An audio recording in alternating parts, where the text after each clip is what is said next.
Ayun guys, welcome back sa channel ko. Ako nga pala si Anchorman. At kung makikita nyo, may parang, di ko alam kung ano yun nandyan sa betta fish ko na yun. Yan din na niya, palapitin natin siya guys. Tignan nyo din sa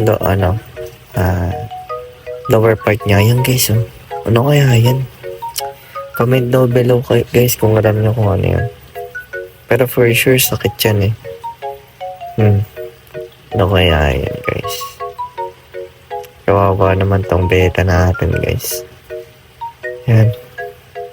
Ito yung angelfish natin. Ito talaga guys. Okay nangyari dito. Gulat na lang ako pagtingin ko kanina sa aquarium dito. May ganyan na siya eh.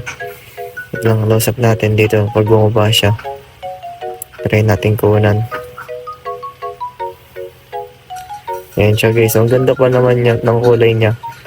Red and white and then yan and blue. Yan guys, so sa lower part niya, kawawa naman tong beta natin na to. Ay nako, mga pwedeng kamot dyan. Eto guys, ang dami ng snail.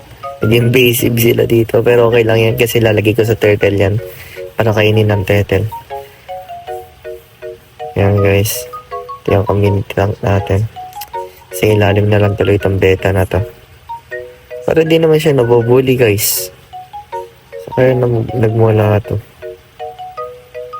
Yung Corridora. Ito guys, yung albino natin na beta fish. Ang ganda ng kulay. Yan, meron tayong pleco. Yan. So yun lang guys.